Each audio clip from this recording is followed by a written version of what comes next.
It's freaking wild, is realizing that I spent all of my entire upbringing into and through college, even after college. I did all of that not wanting to be seen. I did not want to be the center of attention. I did not want to be put into a place where I would have the spotlight on me and people would all have their eyes on me. One of my first memories, the first memory that I call on usually, is my third birthday. Look, there's a dog. Is my third birthday. My grandma was there. My whole family was there.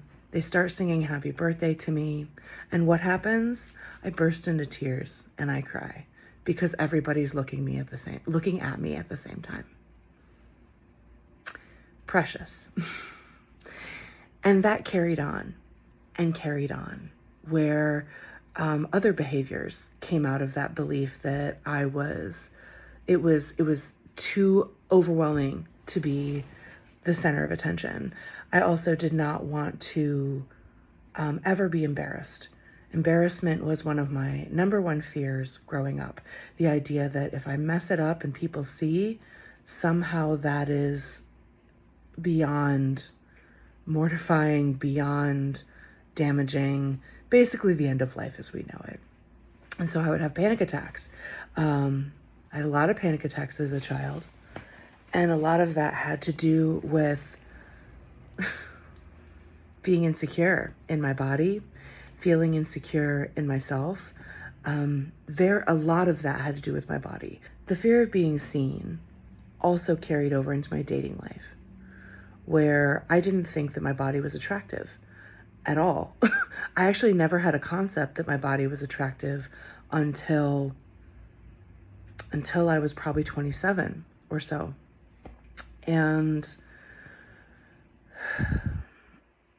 how that played out in my life was I dated a lot of boys long distance over the internet. And they fell in love with me and I fell in love with them. And we had amazing conversations and interactions with our words and our thoughts and our ideas and our feelings. And that was intimacy for me, using words as intimacy. But I was not comfortable with sharing my photos. I was not comfortable with them seeing outside of this comfortable selfie box, if you will. This is before selfies though, because we didn't have smartphones. But, you can still take a selfie. You just turn the camera on yourself. So I did that. I had a couple of photos that I would send boyfriends in the mail. But they usually hid what I felt to be my problem parts. Or the ugliest parts of me, right? My diaries are filled with self-hatred, disgust, and judgment for myself and especially my body. I really thought that nobody would ever be attracted to me or ever want me. And so the safest thing to do was to fall in love with people thousands of miles away, where that would not be much of a problem. And so instead of forming deep, intimate, vulnerable relationships with people nearby who would really see me, who had the chance to choose me based on how I looked and the whole package, I did not really make that possible, and I found monogamous long-distance boyfriends on the internet. Yeah. So this is also, for those of you who don't know, I'm very, very queer pan, and I did not know that growing up, and so this was all boys as well, just as for context. I'm skipping over the meat of the story, which is how I actually grew to love my body and how I actually grew to understand my sexuality, my magnetism, my attraction, and how beautiful and perfect my body truly is, just as it is. That's the meat of the story. But where am I now? I love my body from my head to my toes. And sometimes I sit with a little bit of judgment or critique on it. Sometimes I don't like the way the dimply belly looks or the spots on my butt where like I have old ingrown scars, like imperfections, right? And I really thought, oh, I have to be perfect in order to be attractive, because that's what's taught, y'all. That's what we get from the media. That's what we get from famous people in the media. Even fat folks very often don't show like the parts of them that they feel the most vulnerable about. But I've been exposed to so many fat activists, so many beautiful body neutral, body positive, body loving activists and bloggers and fashionistas and all of that. That's partly how I got here. Seeing other people love and be embodied in their big bodies as well. But how does this play out? This plays out in me not really making video content that much because of maybe feeling insecure about certain things, like my crooked mouth. Like when I talk sometimes, I mean, it's natural. When I do it, it's natural. When I'm talking, I kind of go sideways. Oh well, I have a thin upper lip when I smile. That's part of my ancestry. That's my mom's side of the family is thin upper lips when they smile. And that's okay with me. I might be insecure about like how my veneers and my two front teeth get yellower than the rest of my teeth, so they can't actually be as white. And I think, why does that matter? You know, and it gets to the point of when I feel like I can anticipate what people might critique me for, and I feel like I've mitigated that enough, then I can be myself, and then I can be seen. But I still have moments, you know, I think we all do. It's vulnerable being seen. It's vulnerable having people look at you and you open yourself up to say, hey, here's the whole package. Here's my physical self and my personality. Gosh, I hope I win you over, you know? But let me tell you what really draws me to people. What really draws me to people, and what I hope draws you to somebody like me, is not just our sparkling personalities.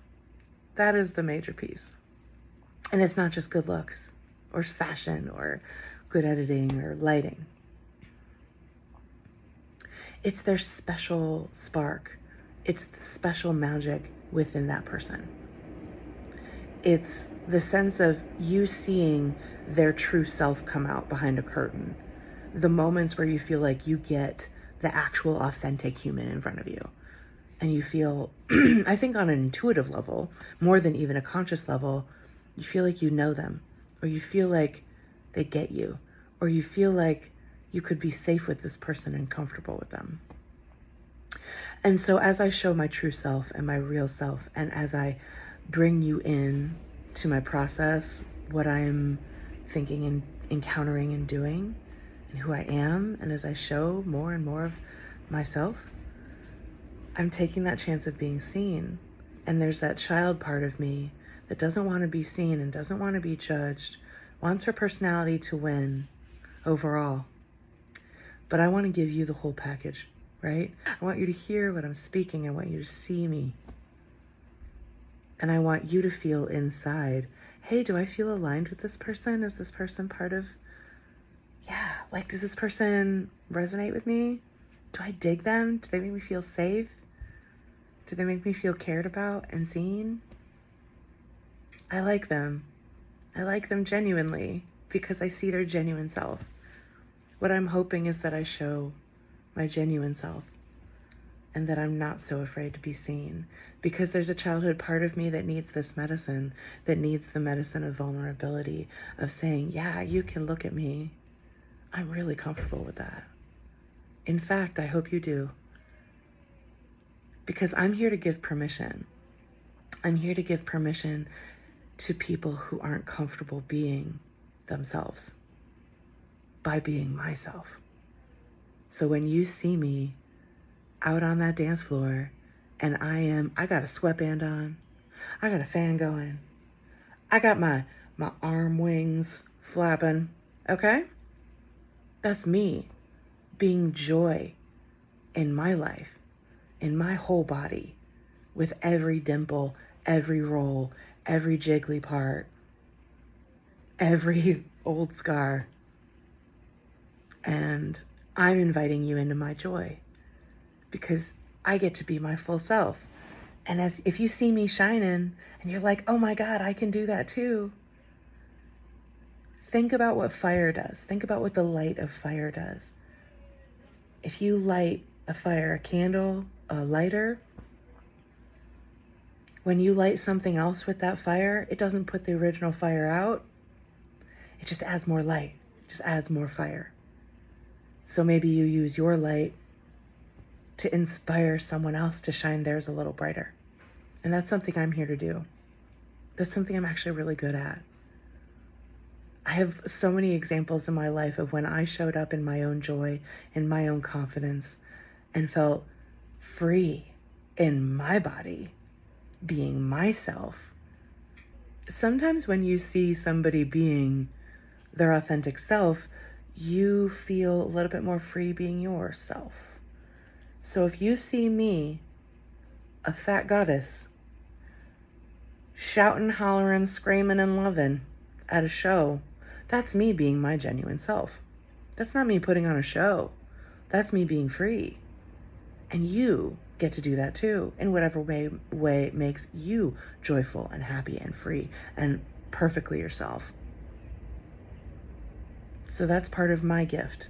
My gift is being myself, visibly, being seen, being encountered, and having you hear and know and feel my frequency, my special sauce, and feeling more empowered, more free, more totally you, more accepted, more seen, and more capable of being vulnerable out in the world, being yourself, being your perfect self. You don't have to be like me. This is just me being me.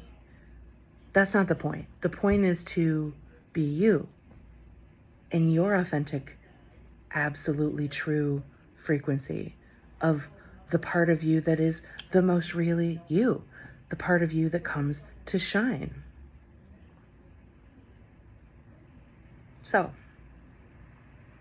I did not like to be seen. I avoided it at all costs. Like so many costs, you guys. I hated myself. I thought I was disgusting. And I said no to so many things that made me happy because of that. And I stayed in relationships that weren't right for me because of that. I chose the people I dated in certain ways because of that. So it's time to make new decisions. It's time to make new decisions based on self-love, based on self-compassion. And it's time to be fully yourself and embody yourself in a whole new way, outside of convention. That's the beauty of queerness. The beauty of queerness is being radically yourself. And damn the conventions. Screw the rules. What rules? Oh my God, whose are they? Usually the rules of the white men in power, okay? We don't play by those rules. So be seen, be visible, be your truest self. It's going to be unique to you. You have a special magic out here. You have a special sauce to give. You have a special, wondrous, lovely light to shine. And it comes when you just do things that make you feel the most you. Maybe that's reading. Maybe it's journaling. Maybe it's hiking. Maybe it's being an adventurer and traveling. Maybe it's counseling somebody. Maybe it's dancing and singing. Maybe it's doing art. Maybe it's playing with children. Whatever makes you the most joyfully you, that is when your light is the fullest and others will be lit up by you too. So come out dancing with me sometime because I turn the light on. The fire is lit. It's not like Gondor calls for aid. That's literally what came to my head was Gondor calls for aid, the fire. Okay. Light your fire and maybe a bunch of hot men and horses will come riding in. Okay, I'm getting off track. Be you with me while I am me with you. Let's meet each other there. And hopefully you leave feeling more brightly yourself than ever before.